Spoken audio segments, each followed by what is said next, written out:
This is a Rogue Media Network podcast.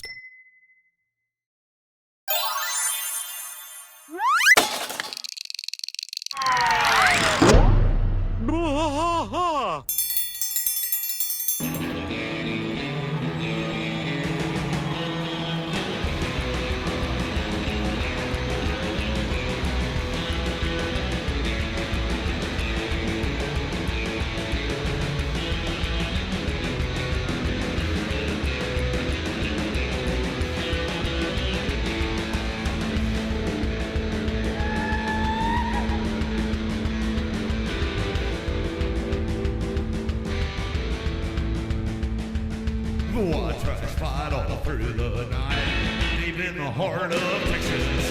The trailer park is nice and dark, deep in the heart of Texas. Cat drinks his brew and he spits his chew, deep in the heart of Texas. The TV blares, but no one cares, deep in the heart of Texas. Here we go!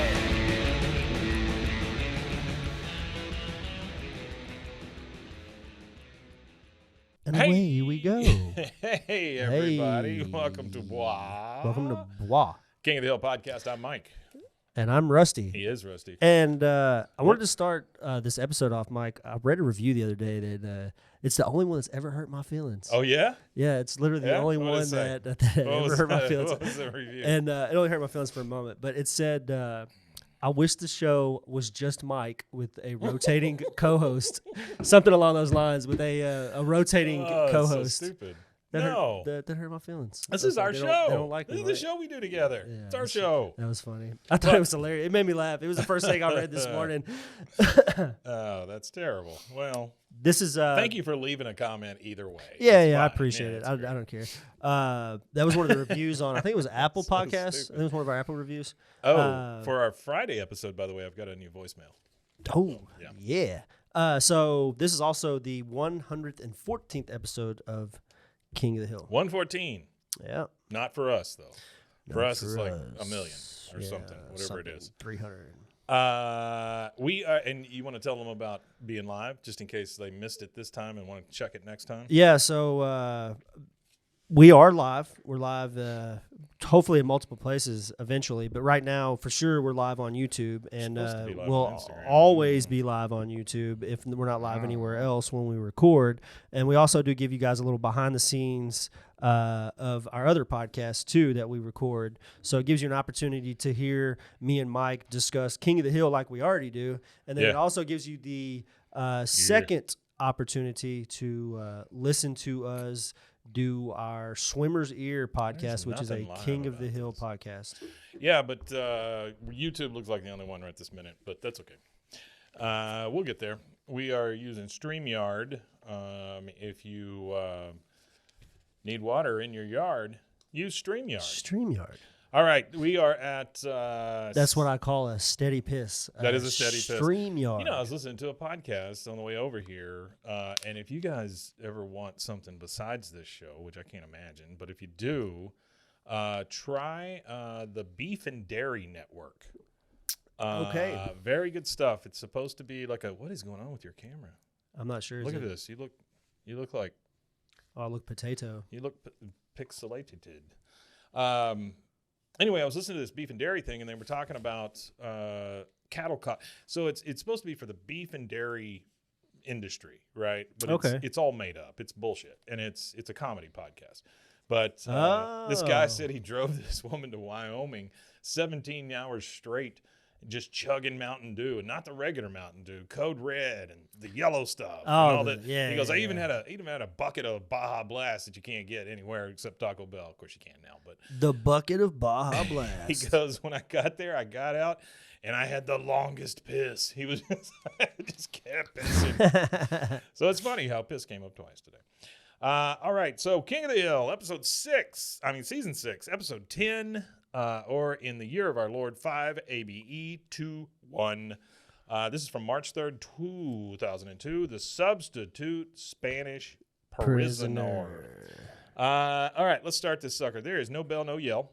There is no bell, and there is. It's not a start of a season. apparently It's not no the end of a yell. season. Yep. Oh wow! And Artie, in the nick of Artie! time, got his notes. in. Aha! Look at that man. Got his notes. Artie, you 4 minutes ago. Artie, you are the most faithful friend. I appreciate that, Yeah, man. 4 That's minutes so ago. good. That was crazy. Okay, so we start at Tom Landry Middle School. We're in class. Peggy is substituting and passing out papers. And she says, I have corrected your geometry homework from last night. For anyone who did not get the extra credit question, Peggy Hill was the substitute teacher in the year 1996. What a God almighty, she loves Rough herself. stuff, yeah. She this is a Peggy-centric episode for those of you that are listening. Mason named our episode, our Friday episode this last week, because he does the editing on these things. Yeah. But he named it, and then I went down to the body to check, because I usually put the art in. Went down to the body and goes, Mike just loves to hear the sound of his own voice. Yeah, I saw that, yeah. It's I thought fantastic. that was appropriate for the comment that guy left. It's very good. So she's passing out these things. She's telling them the secret question. And then you get, I got number 4 wrong. Explain it, please. I like the fact that Dooley said please. I think he's really making progress. Yeah, no, You know? definitely. That's not a guy that says please very often. Nah, that kid didn't say please. All right, so Peggy opens the geometry book. Yep. And she explains it to him. She goes, okay, true or false? A circle of a diameter 3 inches has a larger area than the square of side 3. And the answer, of course, is false. And then Dooley's like, why? She goes, well, just look at it. It's got areas and your diameters. And then it's Carl Peters, right? You can't tell you work. You can't show your work. Yeah, that's Carl. And then the whole class, you're hearing just these murmurs, and somebody says she stinks. I mean, it's pretty rough. That is rough. It's a pretty rough yeah, comeuppance. that's a for real Peggy rough crowd. quick. Well, I mean, you can't. The areas and your diameters and It's got all of them. She says, of course I can. But if I have to waste all my time explaining number 4 to you, I will not have time to explain number 5. whatever that means. Yeah, I don't understand that philosophy. And then the kids, you can just tell. They show all the kids, and none of them have any faith in her at this point. Then we transition over to the Hill kitchen. It's Hank and Peggy. Hank is looking at an RV catalog, which I don't know that Hank has ever mentioned buying an RV before. I've never heard him ever mention it. No, it's kind of funny though. The RV thing, yeah, the RV catalog. So That's a funny thing. I think- Catalogs. I think you reach a certain age and you want an RV, because I would like to have an RV. Oh, you've reached that age. Yeah. We've talked about it, honestly. Just getting one of those, selling the house, and touring the world. Hank says, Yeah, until you're 6 months in and you're stranded out in the Utah desert with you're no air having to- conditioner. you're having to dump your chemical toilet in the desert for the Yeah, third time that yeah. day. Yeah. You Hank- could cook meth in the desert That's in true. an RV. That's true. That's That was- happened once or twice. That was a wonderful show.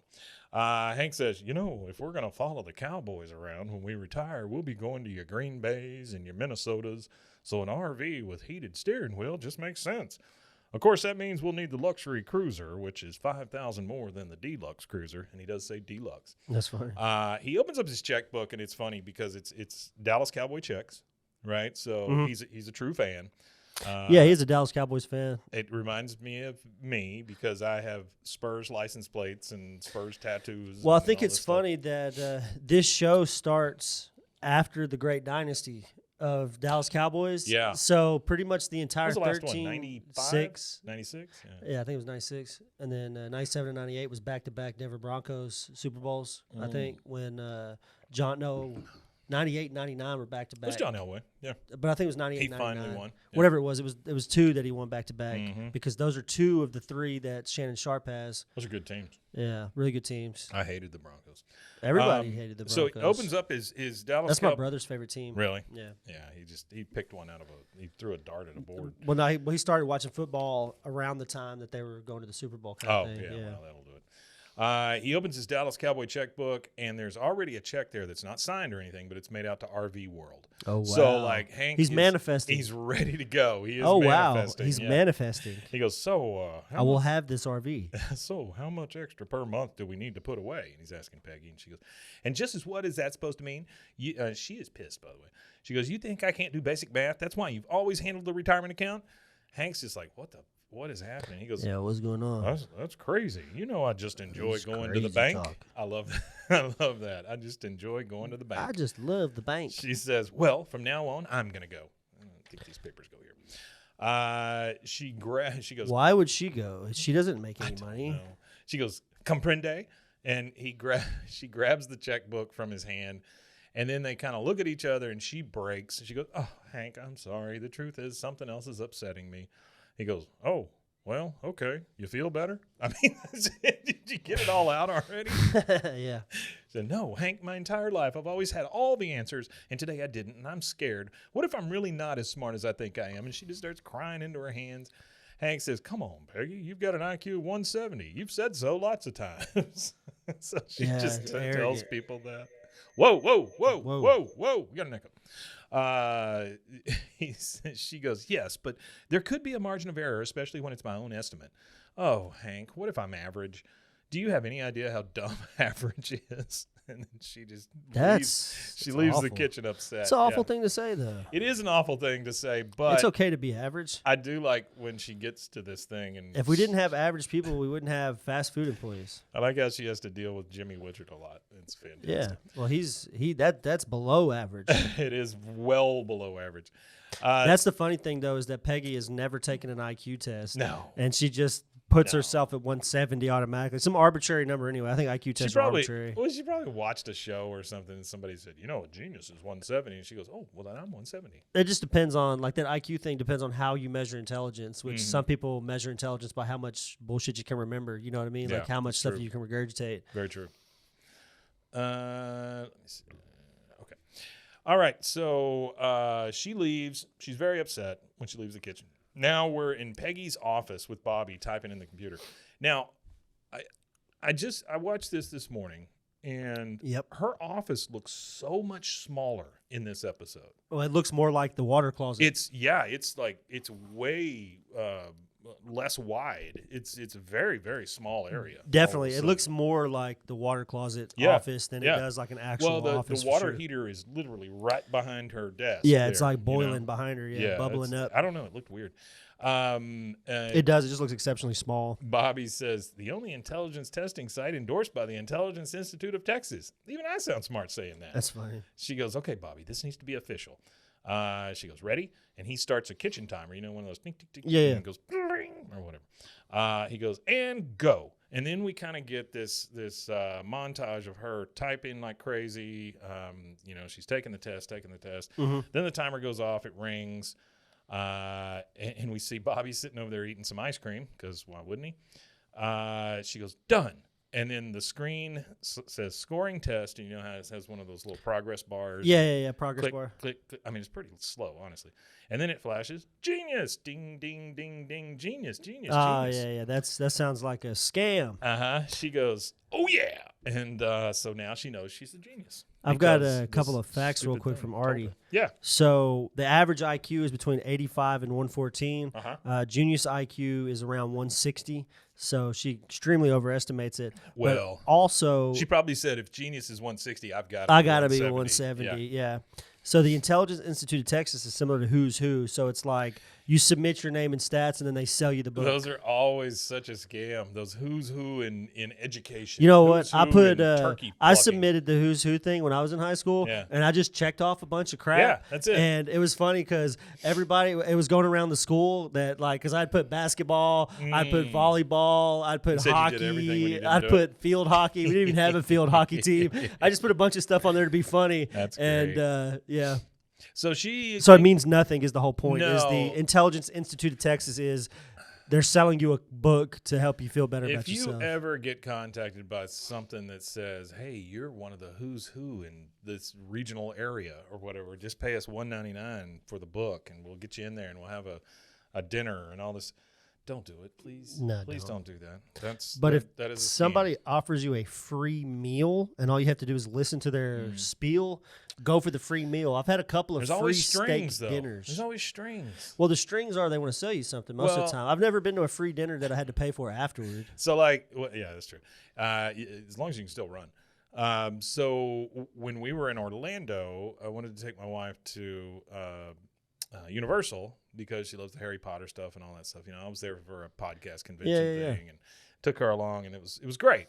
But me being a super big cheapskate, by the way, I did it again on this coming trip. Instead of paying the extra $50, I saved $50 and now have to fly out of Dallas Love Field at 6:25 a.m. So, yeah. Dallas Love Field, that's a random field to be flying out of. I do that to myself all the time. But anyway, what was the story I was telling? So about a trip? Oh, yeah. So we were we were in Orlando, and I'm a cheapskate, and so I was like, man, I bet we could get free tickets if we, do this thing. And so we went over to this booth, and you can get free tickets to Universal, which we ended up getting. But we had to go talk to a guy about a timeshare for like 4 hours. Now, we got a free meal. Yeah. It was a hot dog, but we got a free free meal. Got a free meal. A 4-hour lecture, and then Universal for the rest of the day. Well, it wasn't that. It wasn't a 4-hour lecture. It was just a sales pitch, and we went all over this campus and went to all these little apartments and timeshare things and stuff. And then he brought us back to this place and tried to hard sell us, and I was like, nope, don't want it. Just want the tickets. And then he had to bring his boss over. His boss was tough. And then I was like, nope, just need the free tickets. Then they brought this woman over. And I swear they're all like Russian, right? I don't know if it's some sort of some scam shit. Yeah, I don't know what it was. I don't know either. That sounds kind of scammy. This woman's sitting there and she goes, I said, no, I don't think so. I think we just want the tickets. She's like, okay. And it was almost like she said it as a threat. It was weird. Yeah, it's weird. But we got the tickets and hauled our ass out of there and went to see Harry Potter. Didn't get murdered. There we go. No, didn't get murdered. That's good. Not at all. That's good. Not even a little. Glad to hear it. All right, so we are back at the Hill House. We're in the kitchen. Hank is opening the mail. Bobby's sitting there. He says, Bobby, you got a people and a teen people. Peggy, you got a letter from the Intelligence Institute. And she just runs over, grabs it from his hand, doesn't say a damn thing, just rips the thing open, starts reading the letter. She says, Dear Genius, based on your high intelligence score, we extend an invitation to join an elite group, the 150 smartest people in Texas. Scam. Scam. Copies of the handsome official registry of members featuring your name, Peggy Hill, may be purchased for only $39.99 at $59.99 value. And Bobby's like, oh, can we buy one? She goes, the registry will be presented to me at a ceremonial dinner at Hotel Arlen. No guests, of course, unless they're also certified geniuses. And Hank's like, well, that's okay. I mean, he hadn't even caught on yet. Yeah, he don't even care. He's like, well, that's okay. You go ahead and have fun. I'll just stay home and watch the ball game. Unless you want me to take that test. She pats him on the head and goes, oh, Hank, so condescending. Just so condescending to Hank. Now we're in the alley with all four guys. So we got Hank, Bill, Boomhauer, and Dale. Dale says, my Nancy's a genius at having a great can. And then he just laughs and laughs, thinks it's the funniest thing ever. Hank doesn't laugh at all and goes, yeah, Peggy's pretty excited about getting her name in this book and the Institute puts out. He goes, Institute? Just sounds scammy. He goes, yeah, the Intelligence Institute. They recommend that we buy 20 books, but I'm hoping Peggy will be satisfied with 8. 20 books. They want you to buy 20 at $40 a piece. Shit, I'm that's gonna tell you, $800. that's gonna be a hard no. Dale says $20, eh? So they administer the test, then they sell the books. Sounds like she is getting ripped off by they. He goes, no, wait a second. He goes, you're getting scammed. I should know. I lost a bundle to that gypsy modeling school. Gypsy modeling school. Hank said, what is a gypsy modeling school? No, that sounds like a scam too. I don't know, but I would love to go do an expose. Hank says, oh, Peggy, because he just realizes, oh, shit, Dale's right. And when Dale's right, you got a real problem. Yeah, you got a big problem. Dale is kind of like a dick when he's right. Well, he's a canary in a coal mine, right? Yeah, kind of thing. If Dale's saying something, boy, it's probably too late to get out of there. Too late. Yeah, you're stuck. All right, now we're in the Hill bedroom. Peggy is trying on clothes because she wants to look great for this thing she's going to. And he says, I'm just saying, if something sounds too good to be true, it probably is. She goes, the books are almost $40 each. That is not a very good deal. That's crazy. And the books are $40 each, too? She goes, that's not a very good deal. That's like a terrible that, deal. Like that seals the thing. Oh, it's not a very good deal. That's a terrible deal. Not only is it a terrible deal, I would have left. It's time to go home. Sure. Hank says, these pads are 8x10 scratch paper that Dale gave us, the ones with the picture of him holding a tennis racket. Well, it turns out those were part of a scam. Maybe you should go talk to him before going to this dinner. She says, honey, it is sweet of you to be worried, but I do not need your help. She looks at herself in the mirror, and she's got this green pantsuit on, and she goes, oh, I wish my lenses were thicker. Yeah, that's crazy. So I wish my lenses were thicker. Well, she wants to No, be I know a what geek. she means. Yeah, but no, you don't want your No, lenses you to be don't. thicker. You You want don't. your eyes to be worse. I want my eyes to be I wish better. my eyes were better. God, me too. I want to go Oof, backwards I hate with these eyes. things. How long have you been wearing glasses? I started wearing glasses probably around 12, 13. Oh, okay, so you've been wearing about as long as I have. I had a balloon pop in my eye, and it scratched my cornea. Oh, wow. And then I went to go see about it, and they're like, "Oh, you've got astigmatism." So okay. Yeah, I've been wearing glasses pretty much since I was probably 7 or 8, 7, 6, 7, 8, somewhere around there. Did you have to have those strap-on ones, the ones that strap onto your head? No, but I went through glasses like Yeah. they were going out of style. Yeah. I would have to wear taped up glasses, Yep. for half the year, every year Yep. for a long time. Our kids, man, when they were growing up, oh my God. Because my parents got tired of buying them. We So were buying glasses my all the dad was damn like time. soldering them and stuff Yeah. like that back Yeah. together. He was like, I'm not Yeah. going to buy you a pair of glasses every 3 months because you can't take care of them. I don't blame There was one time I'd gotten in a 55-gallon drum that was empty, a big old metal barrel that you would use for like burning. You got But in one? yeah, me and my buddy Okay. were rolling each other Sure. around the yard in Sure. it. Yeah. And I got in it, and of course, it's just filled with rust. Uh-huh. So I went in head first, and then when I got out, I couldn't see. My glasses were scraped to hell Oh, I bet. from the Yeah. rust inside the Yeah, barrel, so I I couldn't would see. imagine. And then one time I'd lost a pair. We had How many- over there. How many tetanus shots did you have to get? I didn't get any. Oh, okay. We're good. I might still have tetanus. I might still have Got a little lockjaw going on. And then one time we had, as teenagers, we were doing a little bit of urban exploring, and what we thought we were exploring was an abandoned building, but it's an industrial building off of where Golson Road and that is right there. Okay. They have Yeah. all that big industrial buildings that used to be there by Ashes, the bar. Sure. Uh, Oh, I know exactly what you're talking about because that Ashes is the one that I used to go to all the Yeah. time when I lived out there by the lake. yeah. And those metal buildings that were right there, they were all like a part of like a grain company or mulch. Oh. So when we were in the rafters, because we climbed up a ladder, and when we got in Yeah, there, yeah, we're in the rafters, yeah. and it's just mulch. So the humidity's crazy, and I couldn't see. Sure, So I sure. took my glasses I would off and set imagine. them down. Yeah. And we were doing like flips into the mulch and stuff. And then the big bay doors opened, and we were like, oh, hell. So we like scrambled out of there. But I scrambled out, and when we got out, I realized I didn't have my glasses. So I'd left my glasses inside of that Yep. deal. And I told my Yep. parents that I lost them in a field. Well, I mean, what's the difference? You Not lost them really, either yeah. way. They're you know? gone. They're no longer there. Yeah, They're no longer with our us. kids would break their damn glasses all the time. Yeah, it sucks. It just, I don't know. When you're a kid, I don't know, glasses just suck. It's hard, And I man, couldn't yeah. do contacts either That's why 'cause they I have couldn't those touch my little eyeball. rubbery ones that strap onto the kids' heads, you know? Yeah. All right, now we're at the Hotel Arlen.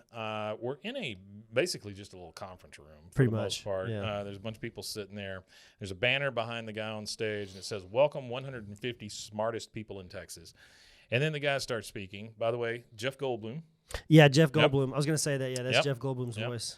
He goes, "Hello, my name is Dr. Robert Weiss." I've never really figured out how to say his name. Yeah, I don't know. Vazoza? Uh, Vazoas. I don't know. Whatever. Dr. V. Oh, Yeah, see? Vezosa. Vezosa. I'm the provost of the Intelligence Institute. It's such a pleasure and an honor and a little intimidating, I must say, to be standing here before you. My gosh. Boy, you can really tell it's Jeff Goldblum when he says stuff like that. My gosh. Oh, my gosh. before- I really like Jeff Goldblum. Oh, I he had a love him. birthday the other He's day. great. He's 71. He's got a new show. I think it's Prime. I just can't believe he's 71. But it's basically The Boys, you know, that superhero show. Yeah, It's that, but for the gods. So it's like how Olympus deals with this one and Zeus and that and all this stuff. Oh, that sounds Anyway, pretty cool. yeah, it'd be pretty I like good. that. Yeah, I'm going Yeah, to it check looks that good. out. He goes, but before we begin the presentation of the books, and he pulls off a sheet off of the table, and there's a big pile of books there, and he goes, Yeah. ta-da! And then everybody's just like, oh, like they're the freaking Holy Grail. I'd like to talk about an exciting way for you to take your brain power and your lives to the max. Now, when they do that, they show the audience, and we see Jimmy Witchard sitting there in a light blue tuxedo. That's the big giveaway. If you look around and you see Jimmy Witcher in the room you're sitting in, you're not sitting in an institute of intelligence. You're sitting at somebody's ego, a table with a couple of egos. Let go my ego. He's wearing the exact same tux as Jim Carrey from Dumb and Dumber. Yeah, that's basically without the top hat. Yeah, pretty much. You're right. Yeah, that's pretty much what so it is. He goes, would you like to take your brain power and your lives to the max? He goes, to the max? You're all familiar with the benefits of PhD degree. Jimmy says, the clock at the bank once said 110 degrees. Like that.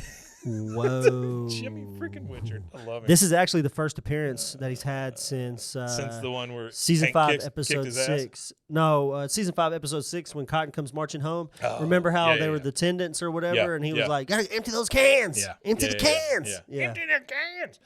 So he says a PhD degree, and Jimmy thinks he's talking about degrees, and he says the bank once said it was 110 degrees, which is insane.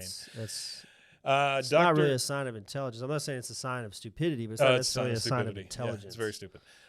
Dr. V says, but what if you could get the same prestigious degree at home through a series of super concentrated for geniuses only courses? Everybody applauds. He goes, now, I know what you're thinking. There's got to be a catch. Well, there is. And everybody's like, wait, what? He says, you've got to be a genius. And everybody just applauds and laughs and all that. And then he gets a standing friggin' ovation from these people. He does. Just because he's saying, I'm going to give you a PhD. I'm going to give you a PhD. Now, later. Which, speaking of PhDs, we were discussing earlier the Australian breakdancing. So, come to find out, it's a 38-year-old Australian woman, but she has a doctorate in like cultural studies, and it's something to do with like cultural movement or something like that. But it's breakdancing is essentially she has a PhD in breakdancing, and she wiggled around on the floor like a toddler trying to get his ass wiped. It was it was awful. But the weird thing about Australia is they breakdance backwards because, you know, the difference in the hemispheres. I don't know if she was breakdancing backwards or if she had taken dancing backwards in time. They spin on. She might have went to the origin of breakdancing. That might have been what breakdancing was before they started lifting themselves up off the ground with their arms. Now, what you saw was some electric boogaloo. It was pretty bad. Yeah. I'd rather watch line dancing. She scored 0 points in 3 rounds, and the male Australian didn't do much better either. She just flopped around on the floor. Pretty much, it was bad. And then the I want to see that male Australian guy, wasn't much better. I saw the guy from only Canada. Scored 2 points. I saw the guy from Canada, and I saw the guy from France. But that's all I could stand. I couldn't stand. I watched a little bit of it. It was all right. I watched a little bit of it. All right. Later, after the presentation, they're all just kind of milling around in that room. Mm-hmm. Peggy is talking to a couple of folks, and she says, I've always wanted a PhD, but $9.99, it just seems like a lot of money. Now, this is the first time, I believe, and maybe the only time, we see the guy who announces all the everything. So, like in King of the Hill, every time there's anything announced, he's like, I would quit my job, woo! You know, and you hear him over the speaker. Yeah. He goes, if I had a PhD, I'd stop being a sports announcer and start calling chess games and such. Chess games. And then this older lady. That's funny. Well, no, not the older lady, the housekeeper. She goes, I would quit my job as housekeeper at Econo Suites. Jimmy, of course, says, I'm Jimmy. I work at the car race where the cars race. If I was Dr. Jimmy, nobody would call me stupid. Peggy goes, Dr. Jimmy does have a ring to it. He goes, hey, I thought of it first. She goes, well, I know. He goes, give it back to me. Like, she's going to pull it out of her mouth and hand it to him or something. Yeah. Woo, boy, is he dim. Yeah, he's pretty slow. And Dr. V comes over and says, excuse me, geniuses. I hope you won't mind if I borrow Mrs. Hill. And they walk off to talk. She goes, Dr. V, I must admit, I am a little surprised to see Jimmy Witchard here. I'm quite familiar with the man and his work. I love that phrase. I'm quite familiar with the man and his work. He goes, Peggy, if you dropped a box of toothpicks in front of him, you'd understand why we at the Institute expect great things from Jimmy Witchard. You know what that's from? Yeah, it's from Rain Man. Yeah, that was what Artie's facts were. I remember the scene. It's where there's a bunch of toothpicks on the ground, and the savant Raymond, played by... His name is Raymond? Yeah. His name is Raymond the Rain Man. Yeah, that's his name. And he was played by Dustin Hoffman. Was it Dustin Hoffman that played Dustin Rain Man? Hoffman and Tom Cruise. Yeah, that's Tom that's Cruise. That was two. the other guy Yeah. that was in it. They were brothers. Yeah, and It's a good movie. his brother took I hadn't care of watched him it all in them years too. Is what was kind of Fucking cool. 100 years, but Yeah, I hadn't it's seen a him good forever. So pretty much trying to say that he's a savant. That's what he's trying to say. say. Yeah. But just because you're a savant doesn't mean you're a genius. No. Because genius generally means the ability to like creative thought or thinking out something creatively. And a lot of savants don't have creative. They can remember everything. They have like this eidetic memory where they remember every single thing, but they can't generally do anything creative with it. Well, they can't really have a conversation either. That's A lot of them one can't, of the things. Yeah. But they could tell you the calendar dates and all Sure. kinds of stuff like that. Yeah. He says, but if I dropped a box of toothpicks in front of him, that's why we're thinking great things from Jimmy Witcher. The camera pans over to Jimmy, and you see Jimmy sniffing the sandwiches, doesn't like that, and then he eats a cookie and chokes on it and spits it back out. Yeah. Yeah. Dr. V says, however, there's nothing compared to what we expect from you. Peggy, and all I wrote down here was Peggy's blind hubris again, because that's what this is. He goes, It is. Peggy, I think you could be my greatest student. She goes, oh, I feel the same way, but I don't have $9.99. He goes, well, let's think about that. Do you have an IRA or a savings account, a car? Do you have a car? She goes, well, my husband and I have been saving for our retirement. He goes, well, Peggy, with a PhD in hand, your earning power is going to skyrocket. It's kind of like those fake PhDs that they give to celebrities and stuff like that. Yeah. And then he goes, like, just to prove it to her that it's going to be good. Scam. Yeah, it's very much a scam. He says, I don't have to tell a genius what a doctor earns. Peggy, are you worth investing in? She goes, who should I make it out to? She gets out the checkbook. As she gets out the checkbook just to write the damn check because he appealed to her hubris, he says, oh, cash is fine. And she this is an artifact here. she thumbs through the checkbook, and there's one blank check to RV World. Underneath that, there's another blank check that says Dallas Cowboys ticket office. Yeah. Yep. That was actually Artie's thing. He said that whenever she went to write the check out. But he also said, this is just a tidbit for anybody. Most people don't use checks anymore. So, but if you were ever told to make a check out to cash while you're at a business location, don't do it because that's a scam. Because the business name is what would go on a check. In this case, it would say Intelligence Institute of Texas on the check, not cash. What always amazes me is the check washing. You ever seen people do check washing? You talking about like wash the ink off of checks? Yeah. No, I've never seen it, but I've heard of that. That's amazing. That's amazing that it like ever worked. Like they could wash it off and then rewrite the check, and then it's crazy that existed for sure. Well, as Peggy makes out that check, we're going to take our first commercial break, and we will be right back. What he said.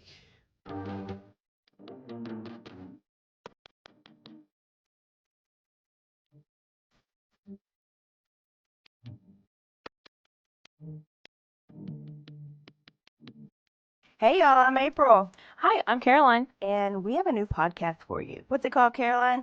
Bloody Happy Hour. It's going to be your new favorite guilty pleasure. We're going to talk about some bloody stuff. Serial killers, true crime, Rape. rapists. Why not join us? We'll have a good time. You literally never know. I don't know what I'm going to say. Bloody Happy Hour. Apple Podcasts, Spotify, or wherever you listen to podcasts.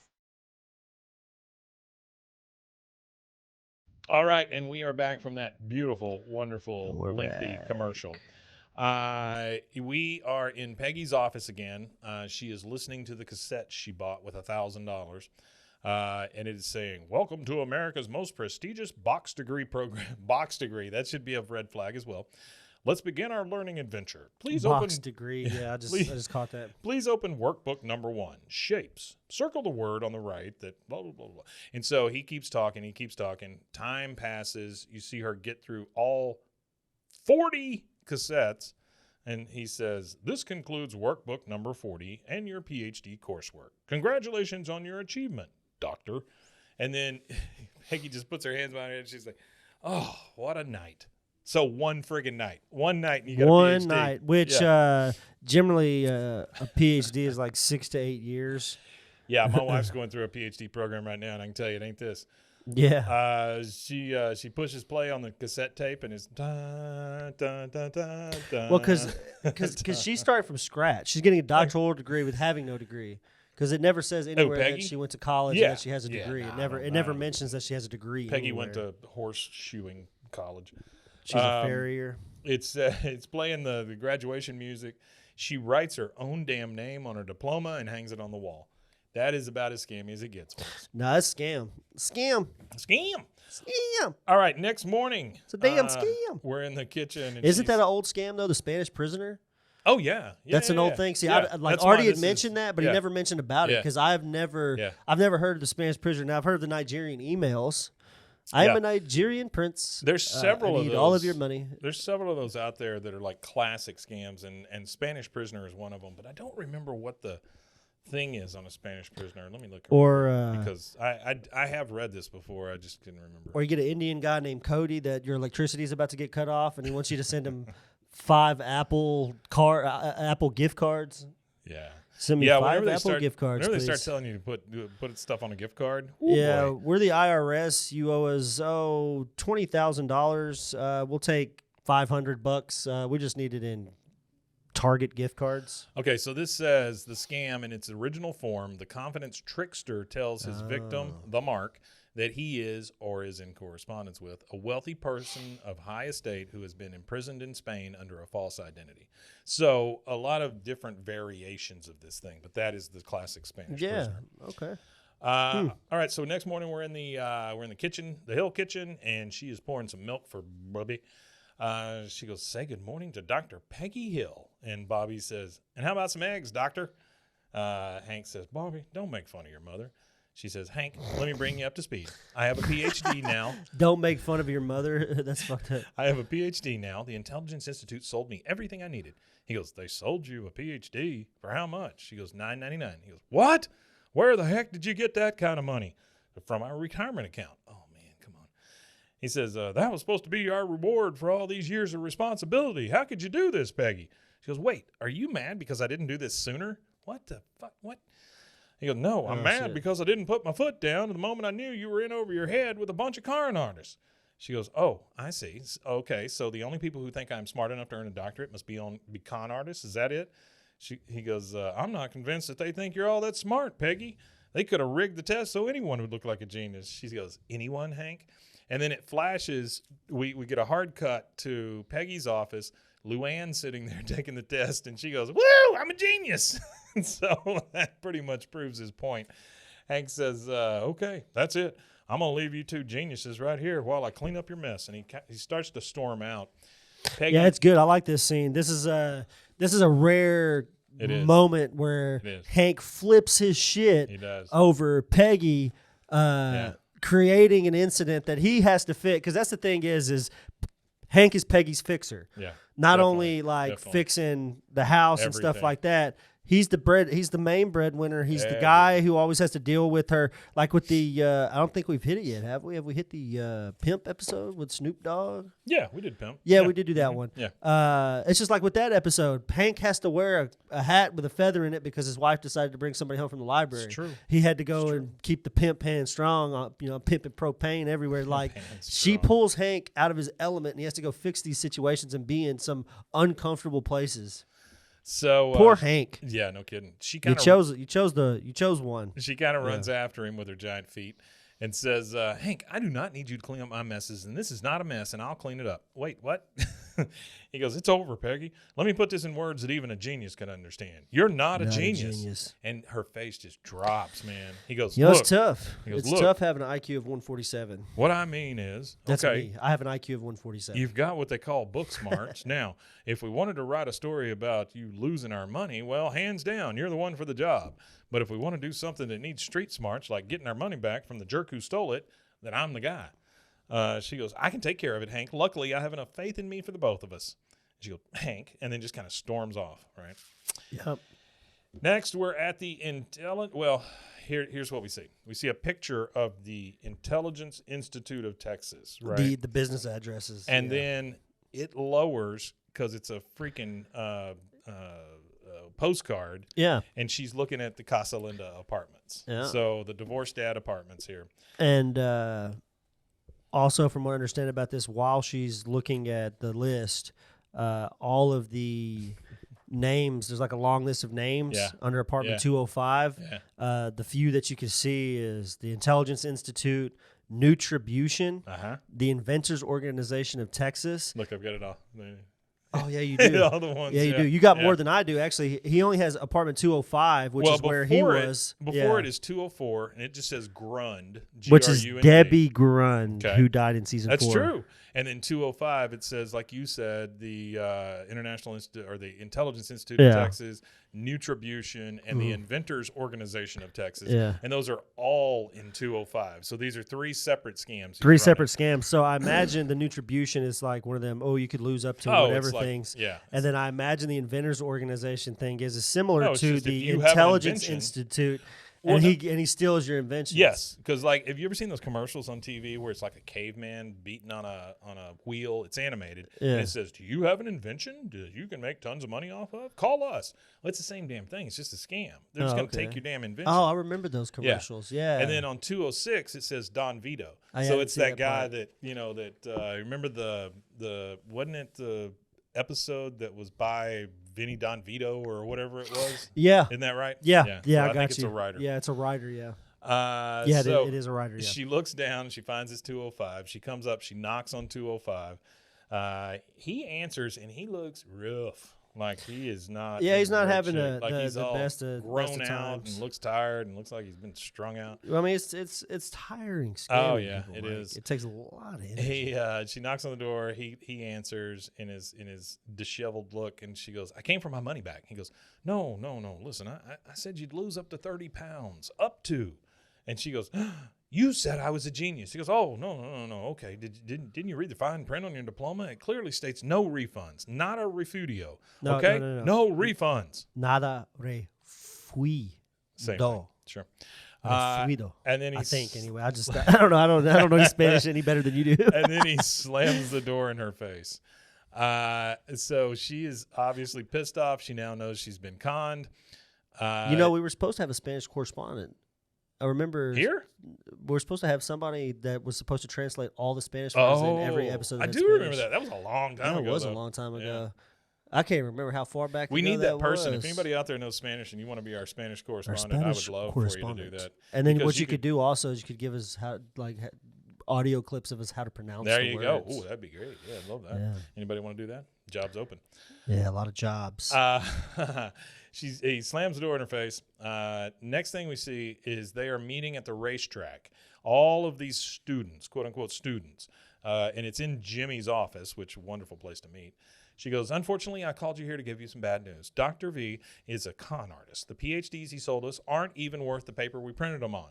Now, the old lady says, "No, what? Impossible. I've already received several graduation gifts, a hat, a toaster, and a hat." So 2 hats. A lot of hats. Peggy says, "Well, turns out those intelligence tests tested nothing but our gullibility." And Jimmy goes, "But we took the test." Okay. All right, Jimmy. And the crowd, Calm the down, entire crowd Jimmy. there is Give me like, the cans. Yeah, the entire crowd is like, "Yeah, we took the test. She goes, "People, let me see if I can explain it to you another way. Things are not always as they appear to be. This looks like I pulled my thumb off." And she does that thing, where you move your thumb on your hand or whatever. And Jimmy freaks out. He's like, he says, "Oh, she pulled her thumb off. Call a doctor." And then the old lady steps up and goes, "I'm a doctor." Because they've all got everybody's got a doctorate. Yeah, love I'm that. A doctor. Love it. That's a good joke. Yeah, I'm a doctor. She goes, "No, Vioza or whatever his name is, lied to us to get our money." And the old lady, or the announcer guy, goes, "Oh my God, we were scammed." Old lady says, "Oh, he took us for saps." And then the lady who cleans at the motel, she goes, "What do we do now?" Peggy says, "Well, we get our money back by conning the con man, and here is how it's going to go down."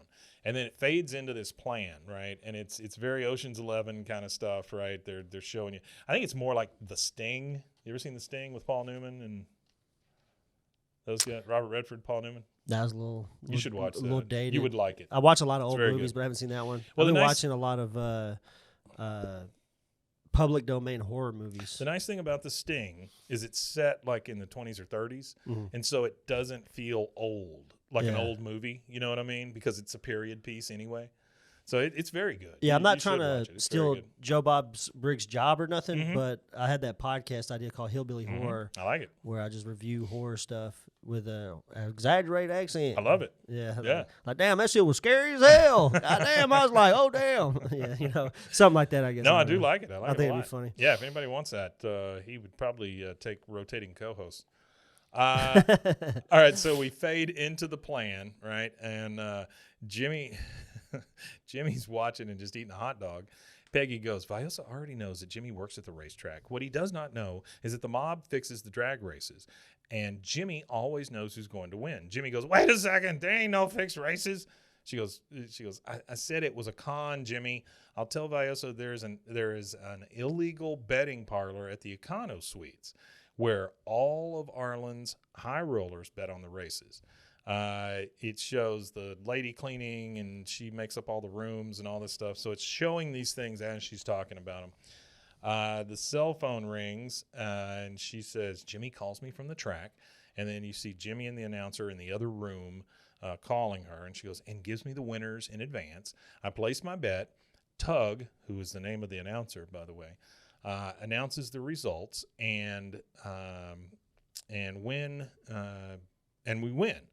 We will convince Viosa he has a sure thing by letting him win 2 races. The announcer guy says, we're going to give him more of our money. She goes, just another $1,000 apiece to gain his trust. Then his natural greed will take over, and he will place a huge bet, and we will fix the last race so he loses it all. Who's ready?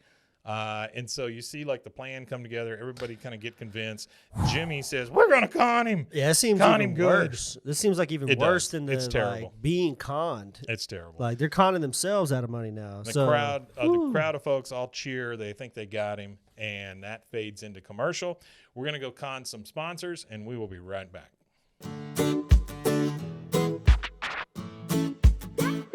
Snack Attack is a podcast about the history of your favorite snacks, candies, and treats. Each 5-minute or less episode features the history of a great snack from around the world. We'll also visit what the status of the snack is today and give you a little knowledge to lord over your friend. Snack Attack is available anywhere you get your podcast or at roguemedianetwork.com. Let's get snacking!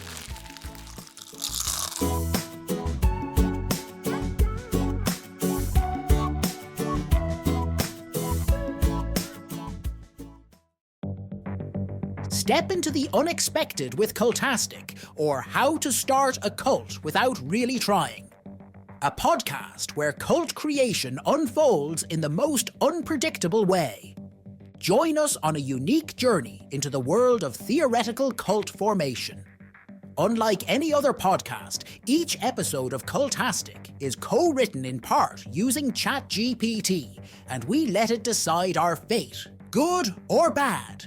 What makes Cultastic truly intriguing? We don't know what's coming each week. Together with our AI co-author, we'll discover and build this cult, one episode at a time, exploring various aspects of cult dynamics, leadership, and group psychology. Delve into themes of charisma, influence, and the power of group thinking. It's a blend of expert analysis, theoretical exploration, and the unforeseen twists of AI-generated ideas. Remember, Cultastic is an exercise in imagination and education where we weave a narrative one episode and one tenant at a time.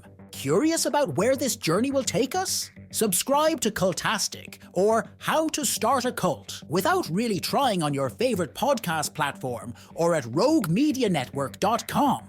Let's build this mission to save the people of Earth, week by unpredictable week.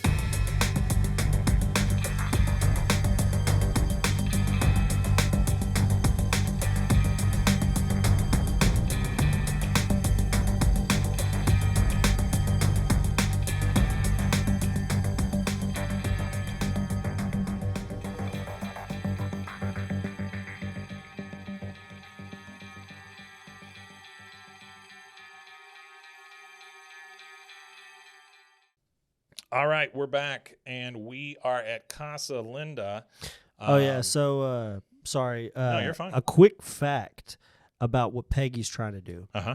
So what Peggy's trying to do is there's a con back in, it's an out-of-date con now, obviously, but it was called the Wire Game or Wire Scam.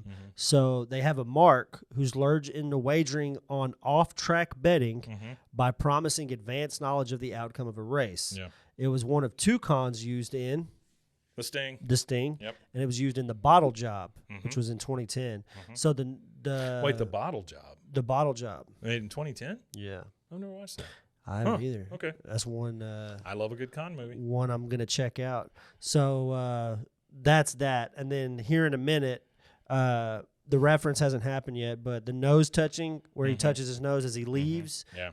that's direct reference to the Sting. That was the signal between the scammers and the Sting. Which Yep.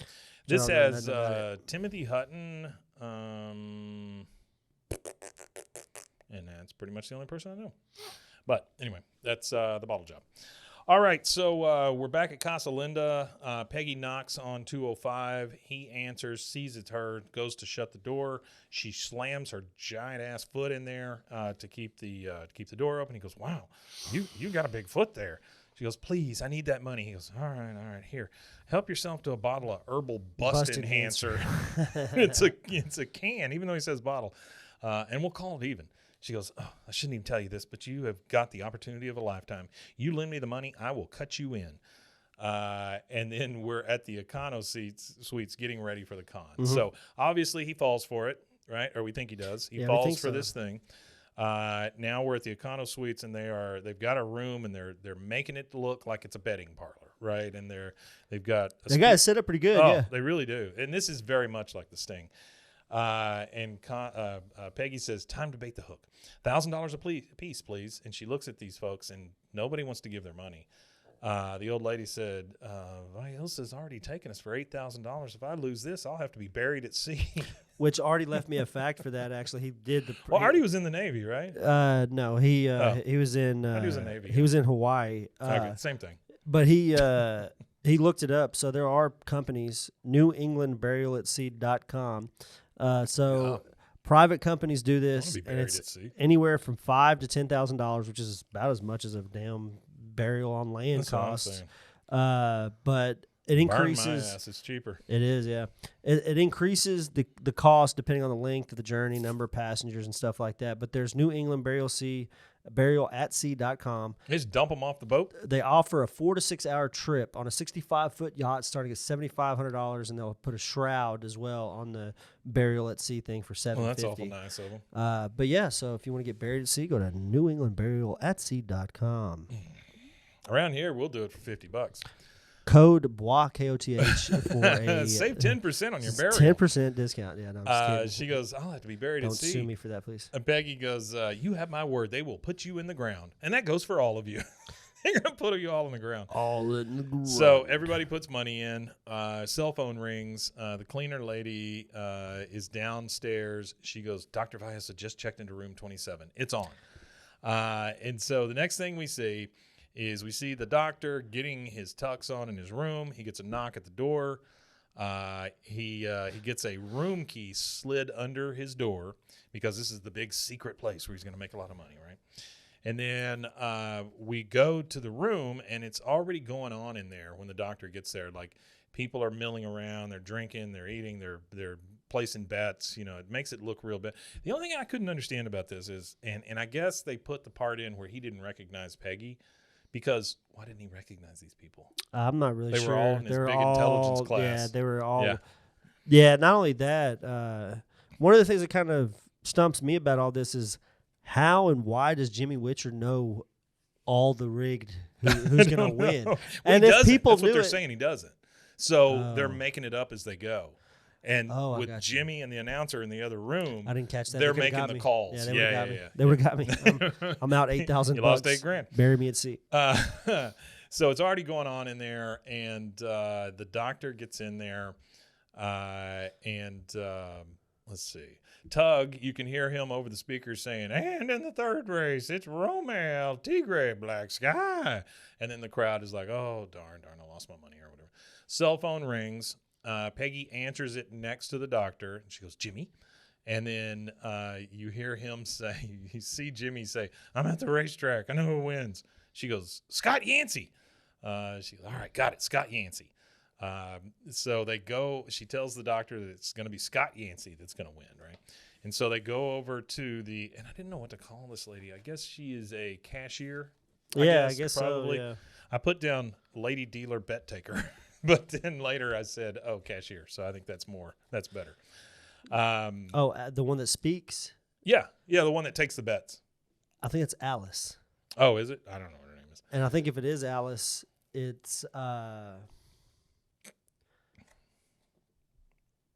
Brittany Murphy, maybe. Oh, is it? Maybe. She goes, she's playing a part here, right? And she's playing it poorly. She goes, welcome to the gambling parlor. Your bet, sir? And he goes, he says, yeah, 2,000 on Scott Yancey at 2-1. She goes, 2,000? It's almost like you have a hot tip. You hear the announcer over the speaker.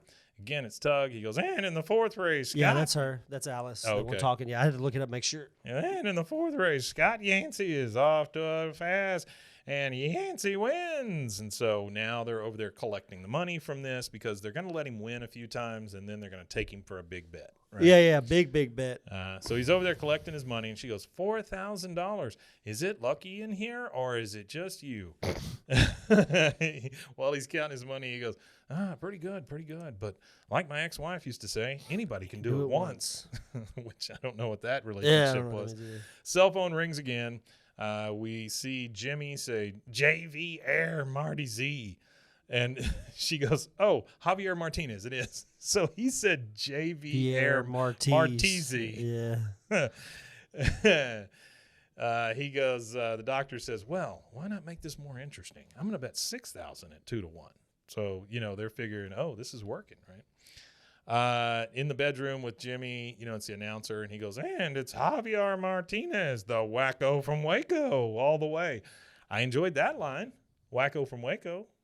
I mean, that's us. The wacko from Waco. Yeah, I like that. That's funny. Wacko from Waco in the morning. Wacko from Waco is actually David Koresh. Yeah.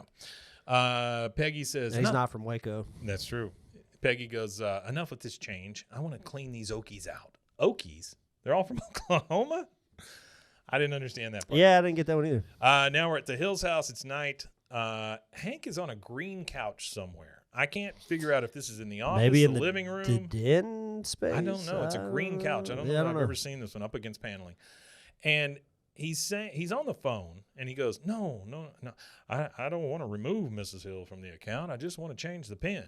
I want to change the number of my birthday. He goes, yes, hold on. And then he sees Bobby walk by, and he comes in and he goes, I'm sorry I had to hear that, Bobby. Your mother's a good woman. She's just not a good woman with money. Okay, here's the part I don't understand. It's dark outside. He's doing night banking. That wasn't a thing. You can't do banking at night. You're not calling and changing your PIN. I didn't notice that. Yeah. You're also not changing your PIN number over the phone, but whatever.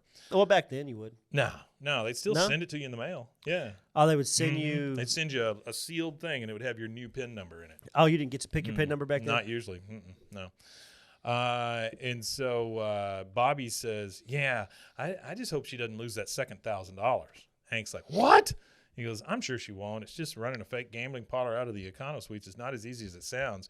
You got races to stage, odds to rig, a lot of money to keep track of. But if anyone can do it, it's Mom. He goes, oh, God. Oh, God. Yeah, that was a very dramatic. It was. Oh, God. We're back at the Econo Lodge, and the cashier shoves a ton of money the doctor's way because he's won again. She goes, it's good. There's plenty more where that came from. And then Peggy goes, R.J. Dobbs. He says, he looks at the sign and he goes, oh, that pays 4-1. Well, how much should I bet? 10,000? Should I bet 15,000? And then you hear the announcer or Tug say, looks like they're ready. And then Peggy says, well, you came with 8,000 and you doubled it. Why not bet all 16,000? Because she's trying to get this last one in. Yeah, just trying to get it going. Oh, no. Cashier says, last call for bets, sir. The doctor says, well, I could bet it all and win $64,000. Yeah. On the other hand, I could just take my money and walk out of here. He starts shoving his cash into the briefcase. So this is screwing up the whole plan. Yeah, that's ruining it. Peggy goes, but you're going to win, I promise. He goes, yeah, I don't know. Somehow it just seems greedy. It just seems greedy. Goodbye, Peggy. Thank you so much. Thanks for all this money. And he's just laughing. He's tapping on the. Got him. By the way, it's one of those silver metal briefcases. and he's just laughing as he backs out of the door. The whole crowd looks stunned. The announcer goes, and R.J. Dobbs loses. Both of them come out of the room, and that's Jimmy and Tug, and they're just like, huh? And she says, he didn't place the bet. The announcer goes, what are we going to do, Peggy? He took all our money. Hank busts in at the last minute. He said, Peggy, Bobby told me everything. She goes, oh, Hank. And she's like crying. She goes, I don't know how he did it, but Viosa saw right through our scam. All the money is gone. I should have listened to you, but I didn't. While you were talking, I was humming a song inside my head, just waiting for you to stop. I've ruined the rest of our lives, and Viosa's up in room 27 laughing at us. You know, at the end of this, when you look back, you see how she planted all the seeds for Hank. The right? line next for Hank is a pretty that's a pretty tough line. That's a rough. hard line. He's like, no, he's laughing at you. He doesn't know I'm coming. He's laughing at you. He doesn't know I'm coming. That's and funny then right he there. He don't know I'm coming. He rushes out to get and hell's coming with me. You hear me? Yeah. He rushes out to get room 27, and he just bang, bang, bang on the door. Open up, Viosa. This is Hank Hill. I want my wife's money back. I'm not messing around here. Now, you open this door right now. Banging on the door. You hear me? I'm not fooling. I'm not fooling. Boy, there's no other way to I ain't fooling. Yeah, that's how you put fear in somebody. Hey, diddle, hey, diddle, oh, I'm not fooling you. There you go. He lets him in, and the doctor's like, oh, by the way, while he's yelling and banging on the door, the doctor goes and puts all this money into the hotel safe, right, in his room. Yeah. Beep, beep, boop, boop. Pups in the code, puts it all in there, locks it up, throws some clothes over it so it looks like there's nothing there, right? He lets Hank in, and he goes, I don't know what you're talking about. Hank is just like turning the room over. He's looking for the money. He goes, oh, is this your first time in a hotel room? Well, go ahead, take the Bible. And he thinks he's so friggin' smart. Hank goes, oh, it's got to be here somewhere. And he's just opening the cabinets. He's looking everywhere. He finally opens the closet. You see the doctor's face. He's very afraid because he thinks he's going to see it. And Hank goes, oh, nothing. The doctor's very relieved. He goes, you don't want to do this the easy way? Fine. I'll just call the cops. And the doctor says, and tell them what? Your wife is running a fraudulent betting parlor? That's right, Mr. Hill. Ain't nothing you can do. Look, you married a fool. Now, unless you're interested in losing up to 30 pounds, and he pokes Hank in the belly, which, damn, Hank should have just slugged him at that point. I'm surprised he didn't. So Hank leaves. The doctor goes immediately over to the closet, and he looks where the safe was, and there's nothing there. Nothing where the safe was. Not a thing. And he's like, oh, no.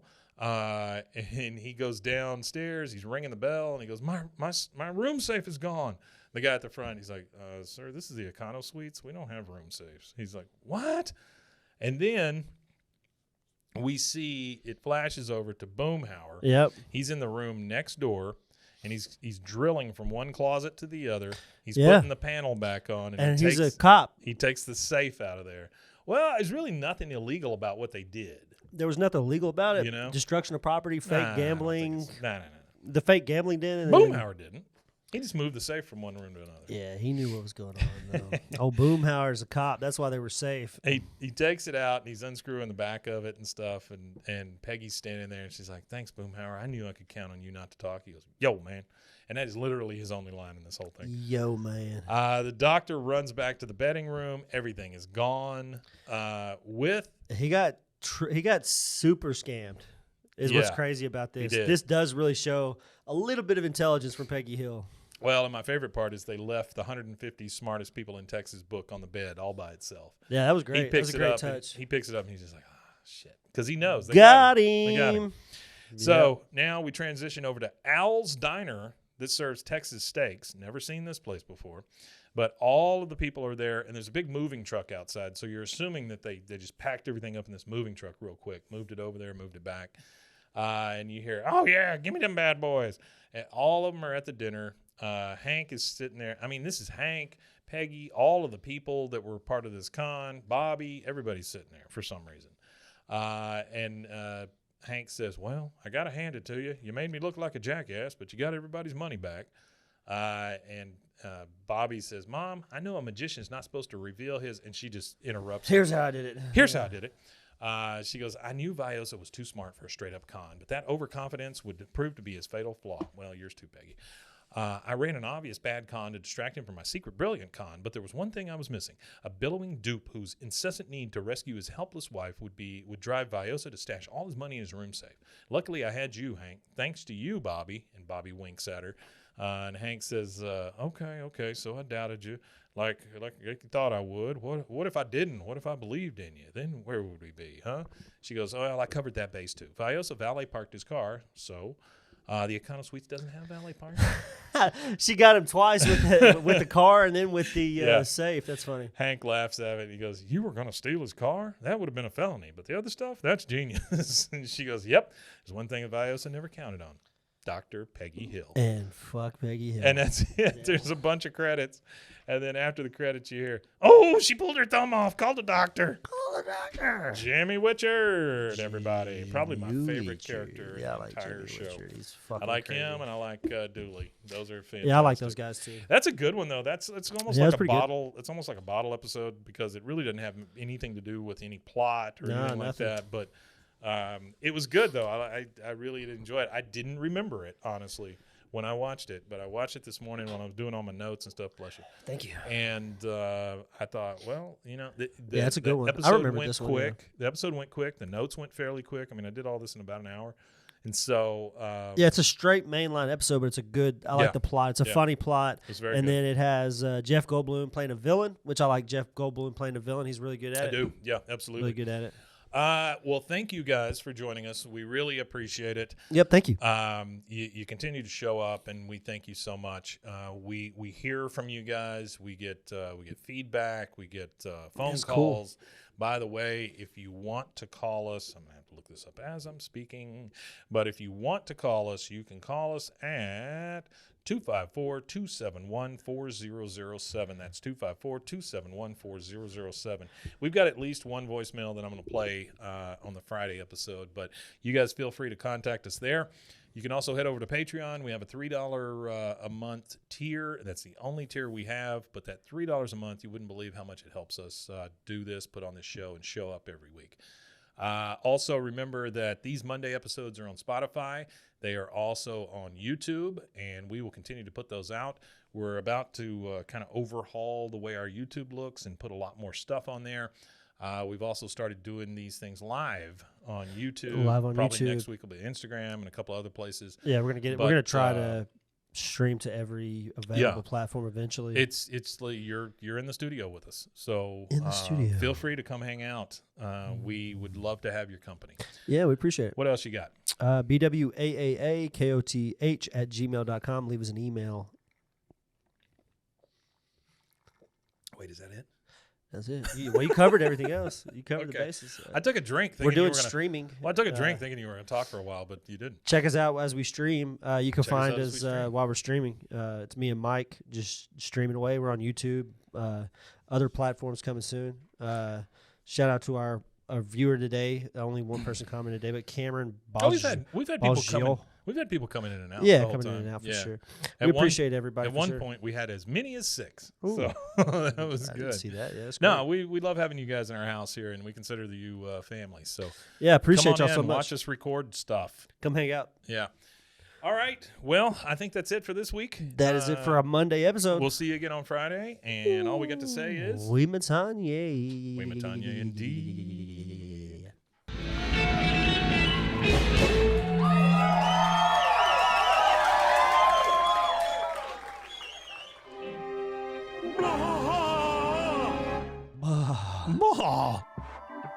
This has been a Rogue Media Network production.